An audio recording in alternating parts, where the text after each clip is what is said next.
This is a Royal Enfield Bullet 500. I want to tell you a little bit about this bike. Royal Enfield is a British company. They lasted until about 1969-1970 in the UK before they went out of business. But they also set up a factory in Chennai, India, and they made the same bike there from about 1955 all the way up to about 2008-2009. This particular model is a 2007. It doesn't look much different than the first ones that they made.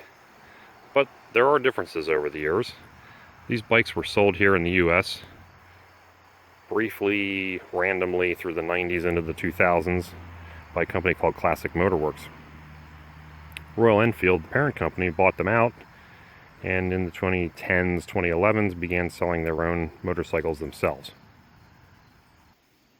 The Bullet was made in 350 and 500cc models. It's actually 499 cc's. This is an iron barrel, which they made up to about 2009. It has 22 horsepower and weighs about 370 pounds. The replacement, redesigned version that they built around 2009-2010 weighs also around 370 pounds and has a whopping 27 horsepower. It gained 5 horsepower through a new and improved engine and by adapting fuel injection. So the new ones probably are very similar in riding experience to this, what I would call an original one.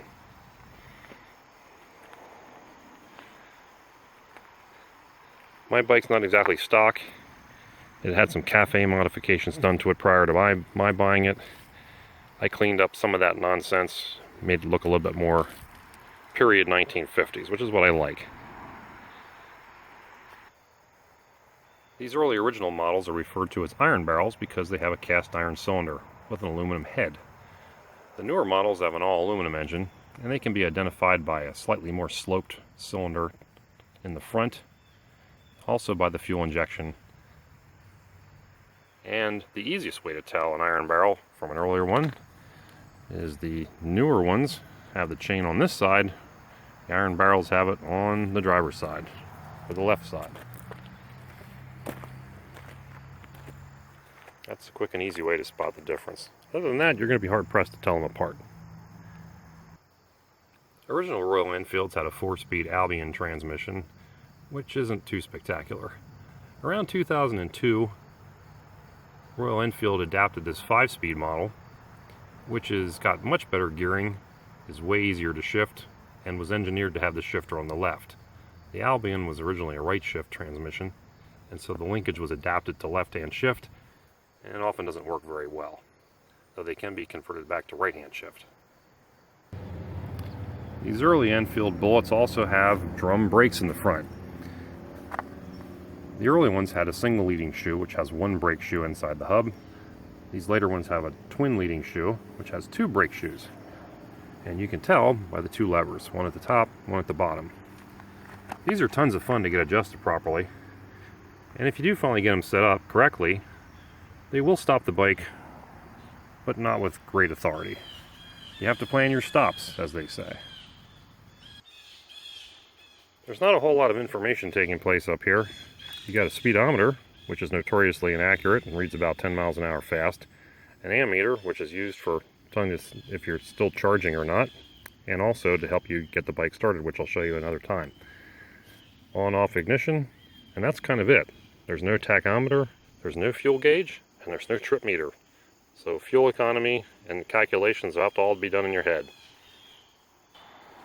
One thing of note is these controls are also shared with a couple models of Suzuki's.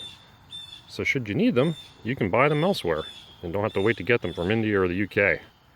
Speaking of India, all these cables, and of course the whole motorcycle, is made in India.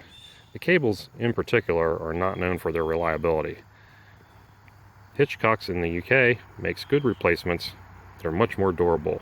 They're about twice as much, but they also last 3 to 4 times as long. The previous owner tried to convert this motorcycle into a cafe type racer and altered a lot of things. One of the things is there should be a battery box right here that holds the battery. Instead, they moved the battery inside this toolbox, which I've kept since the other battery box parts are missing. And you can see the battery's just sitting in there. It's a good tight fit, but it does work. You'll notice too that my bike says 500 ES, which is for electric start.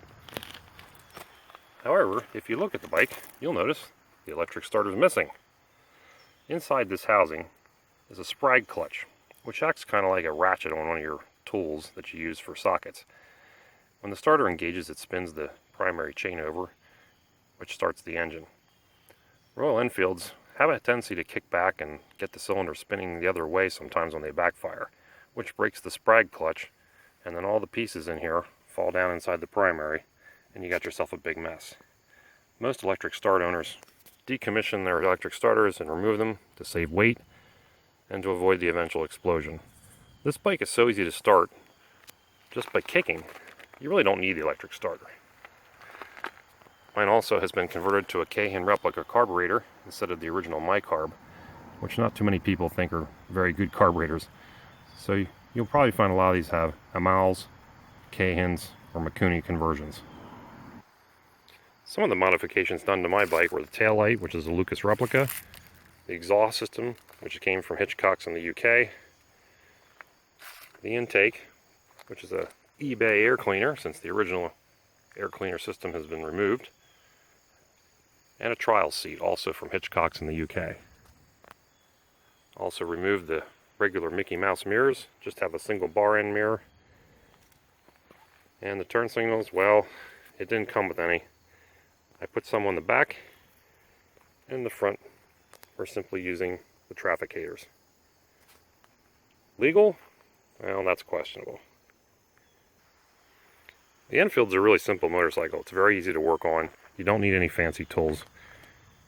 And pretty much anybody can work on them with a little help from Pete Snidle's repair manual, which you can buy on the internet. Is it reliable? Well, so far mine has been. I've only been riding it for a season. Nothing's really broken or fallen off yet, though it does drip a little bit of oil and a little bit of transmission fluid from the primary. But that's a minor inconvenience. Performance? Well, there isn't any. It's lackluster. Acceleration is leisurely. The clutch is weak and will slip until it's warm. The front brake is, well, it's there, but not very effective. The back brake's about the same. It makes great noises. It does have vibrations. But it gives an authentic 1950s motorcycling experience. Over the proper starting procedure for one of these. First of all, you want to have your fuel turned on, which I already did.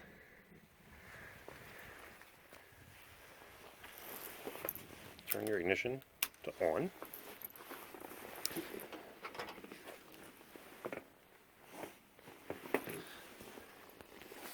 On my carburetor, it has an enrichener. It's down in here. Let's see if I can get that on.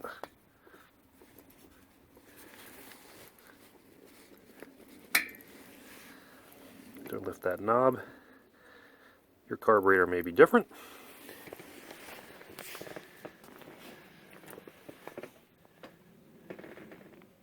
And then the amp meter, you need to find top dead center. So you cycle it through until it stops turning. Hit your decompressor until the needle goes there.